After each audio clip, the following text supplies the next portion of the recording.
Welcome to the podcast. I'm Gary Dumbrill, and today I'm joined by Dr. June Ying.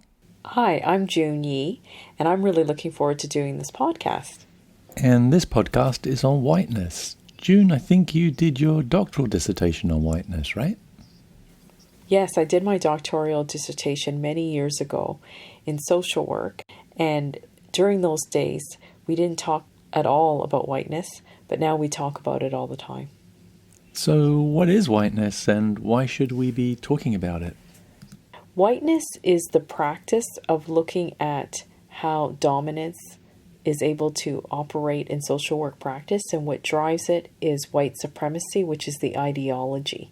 And any ideology has a history and a practice too, but a history that really drives why whiteness, the practice, is happening. So would it be fair to say that if we want to look at racism, when we look at whiteness, we're looking at what underpins it and drives racism? Yes, and I think where people often get confused is they make it equivalent to each other or the same meaning between whiteness and racism, and they are not the same thing. And we're going to get into that later in the podcast, why they're different. So let's start by going back to the beginning of whiteness. If we go back in time to a point where every person's body wasn't categorized into a biological race. Now, of course, race existed back then, but it was usually tribe or nation. It wasn't the biological concept of race that was developed in the Enlightenment. Yes, because back then, when Blumenbach was living, and he lived from 1752 to 1840, he lived during the time of the Enlightenment period, which believed that science was the answer to every social issue or problem, however you want to say it. Johann Blumenbach divided every body into 5 races. Those races were Caucasians, Mongolians, Malays, Ethiopians, and Americans.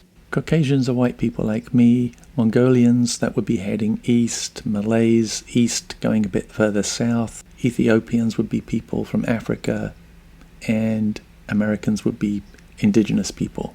And just to note, neither of us would use that terminology. Those were the terms that he was using to categorize different bodies into different races. What's significant about Johann Blumenbach is that when he divided every body into 5 races, and the ones that Gary just described, he created a hierarchy where Caucasians were at the top. And Gary, why was that the case? Well, he thought the Caucasians were the ideal race. And there was some religion that came into this, because some people said that white people were created by God in his own image in the Caucasus Mountains. And so, of course, I mean, if God created people exactly like him, and him with an emphasis on it as male, then white men, of course, are at the top of this hierarchy.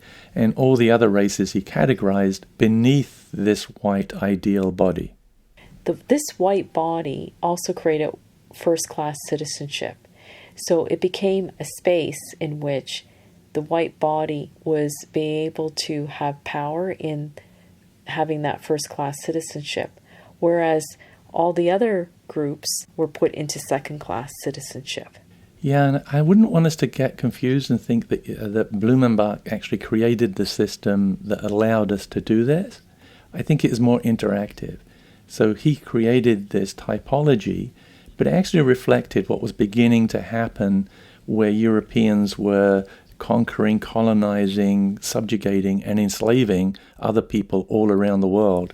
So Blumenbach's ideology and the religious idea at the time that white men were created in God's image all kind of, I imagine, helped white men sleep at night, because they thought, well, this is the natural scientific order or God's order. So they used that to justify the terrible things they were doing. Yes, and the first-class citizenship extended beyond race because it covered the body in terms of other areas of a person's identity. So if we imagine a circle that we call whiteness or first-class citizenship or prime societal space or a place of unearned privilege and power, and you have white people in the middle of the circle and black, racialized, and indigenous people pushed to the outside.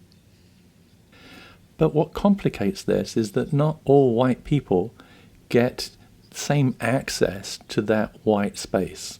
Although all white people will gain some privilege from that space, some white people will have parts of their identity that cause them to be pushed out of that space in certain dimensions of their lives. So gender, it's men that are firmly in the middle. Not all men, we'll come to that in a minute.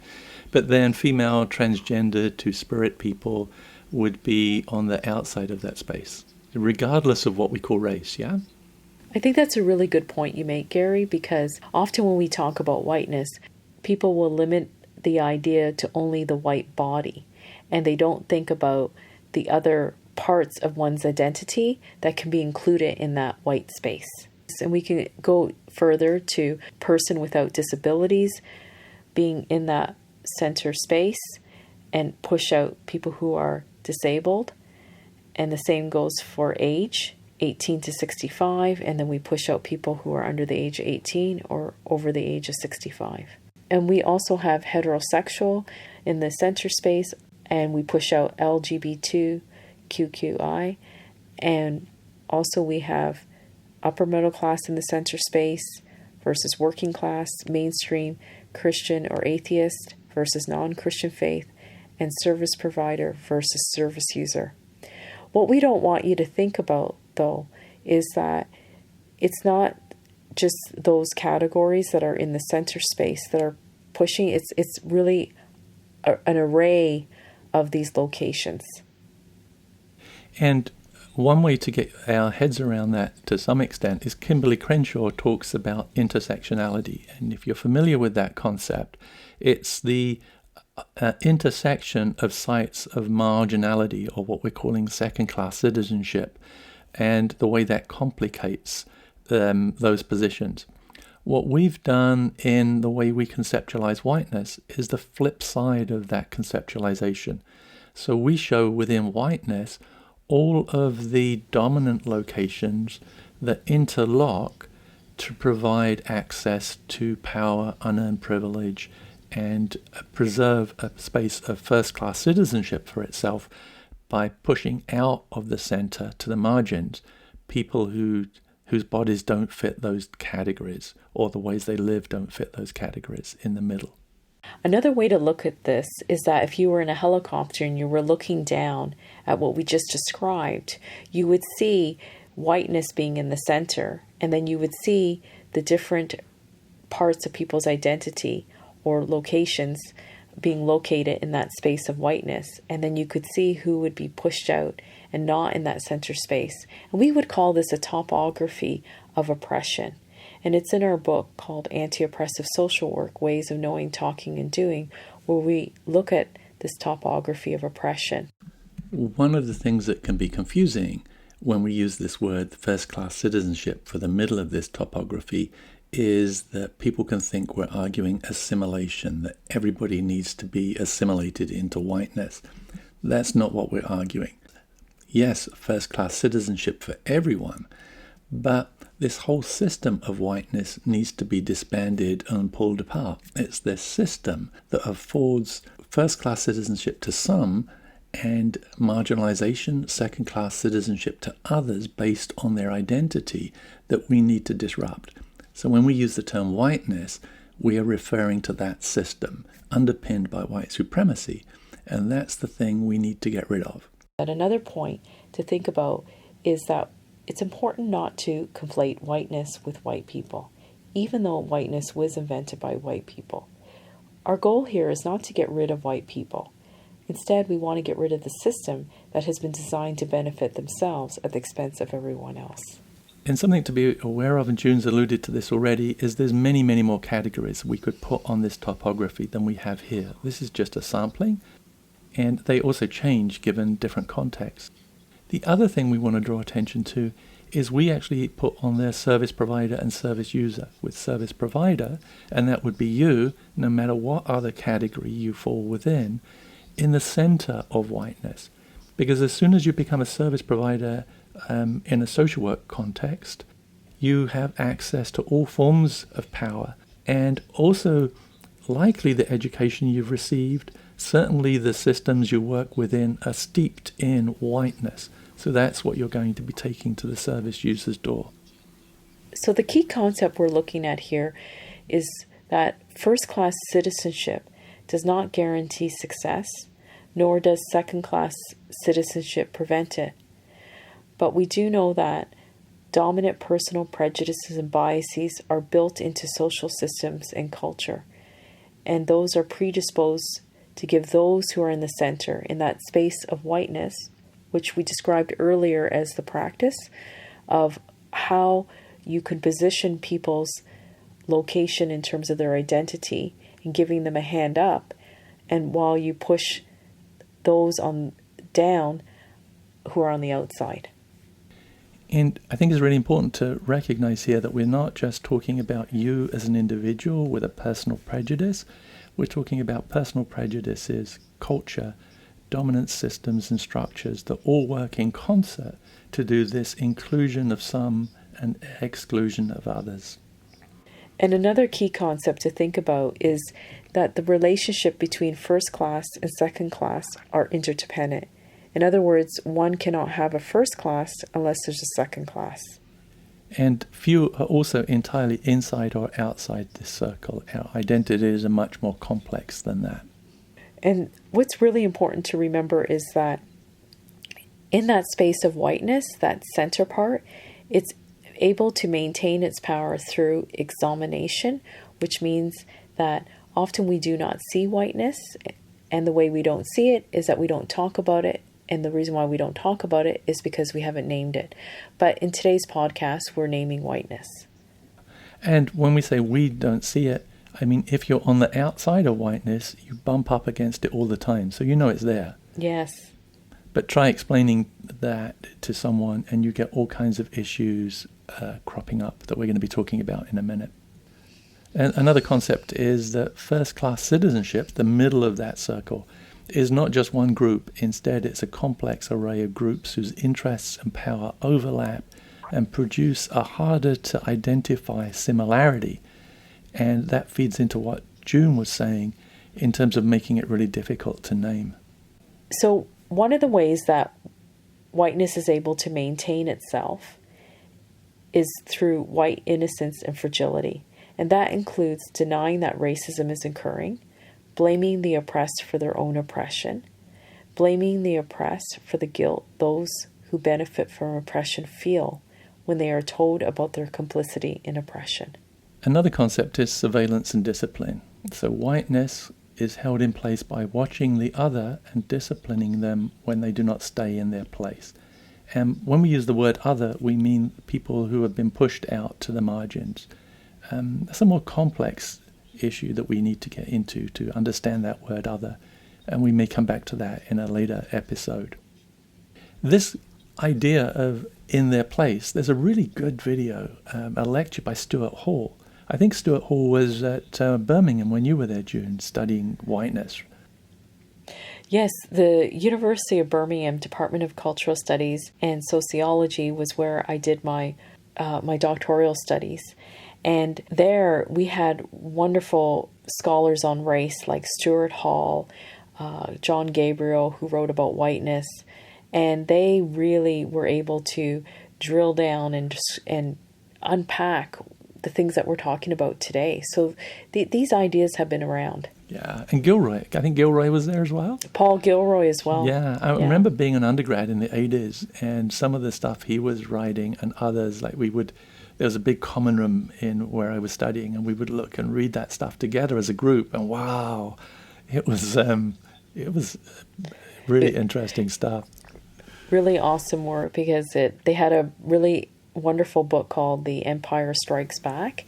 Yeah, and was There Ain't No Black in the Union Jack one of their writings as well? Yes. Yeah.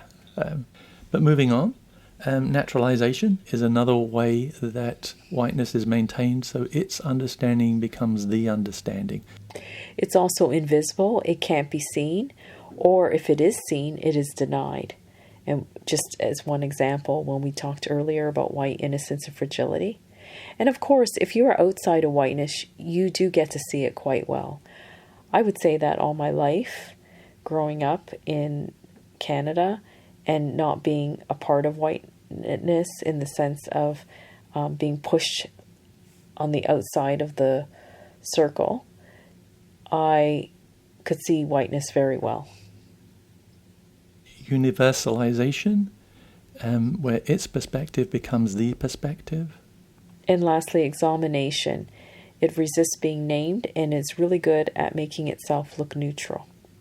I want to go back to invisibility and you talking about bumping up against whiteness all the time, and where we talk about all of these things make it difficult to pin it down. It's a bit like pinning down jelly on a wall, or jello you call it in Canada, right? Yeah, another way I like to put it too is that it's everywhere but nowhere. Yeah, because it's difficult to see and name, it doesn't let us off seeing and naming it. And certainly I'd argue, I don't know if you would, June too, that unless we get to grips with this concept of whiteness and understand how white supremacy underpins it, we're never going to get to deal with racism. That's where you can see the difference between racism and whiteness. Racism is the outcome or the impact, and whiteness is the one that is actually creating the racism. And underpinning it is the ideology of white supremacy. Yes, you can see that they're very different concepts. So moving on, there's another key concept to think about, which is that those who benefit from oppression today are not responsible for the actions of ancestors who built systems of oppression, but they are responsible for the ways that they perpetuate, maintain, and continue to live off of the benefits of these systems. And we draw that idea actually from W.E.B. Du Bois, who was actually, I think, one of the first people to start looking at whiteness. And he talks about the race line. So if you imagine that white circle of whiteness that is preserved as privileged first-class citizenship and tries to push other bodies out of that space that aren't white, he draws a line around it and calls it the race line. And we'll talk about how that line has to continually be policed and how whiteness will adapt itself to neutralize any attempts we do to cross that line or disrupt it. Du Bois wrote a lot about whiteness, and a lot of people thought that whiteness came from white scholars, but in fact it came from Du Bois. Yeah, I think that's a really important point. And we could continue, but we're going to have to start wrapping up. And we're going to give you some resources that enable you to take some of these issues a little bit deeper and flush out some of the meanings of what we've been talking about. So the first resource that we have is a video link. So what we see in this video is how Kat Black, who lives in the United States, describes whiteness as an exclusive club that only certain people were allowed into. And we hope you enjoy this video because it gives you insight into the topography of oppression that we spoke about earlier and the way you could see it happening in one's life.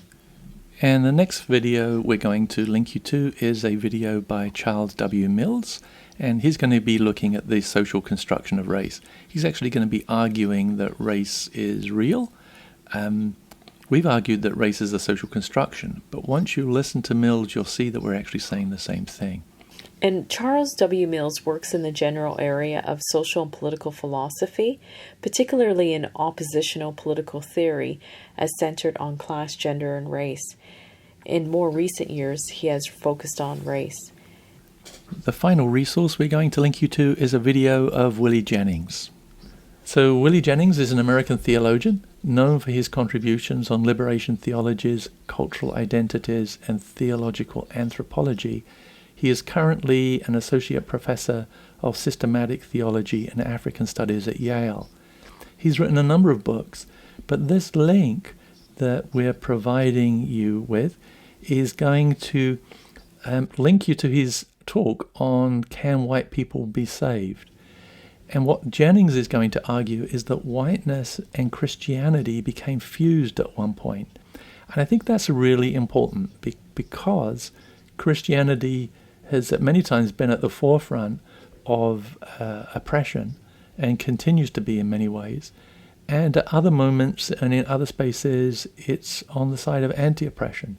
So how do you actually make sense of that in a deeper way And Jennings will certainly be looking at that in relation to race and in relation to whiteness. I really hope that you will have a look at the resources and everything, because they really provide different ways of looking at whiteness. And you can see that whiteness can, as Gary mentioned earlier, fuse into not only social spaces, but religion and other kinds of structures and institutions. So it's not just about the body, but it's about the practice of whiteness and the ideology of white supremacy that underpins it. I think that's a really good point to end on, because if we go back to our topography of oppression, we argued that if you're a service provider and a social worker, you are in the inside of that circle.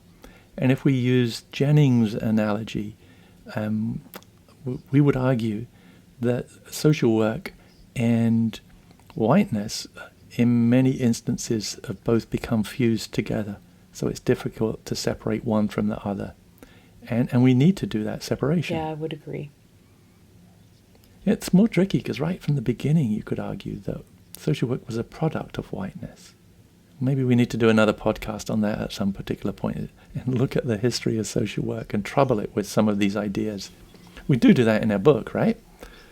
Yeah, and I really like how, we're able to ask questions and not be nervous to do that, and because whiteness is not something that is so easily understood simply because of the way that ideas and ways of looking at it all merge together, but then you need to separate them out because it's not necessarily always cause and effect. Yeah. So hopefully we've done some of that separating out in this podcast. So that's it from me. And from me. And we will see you next time.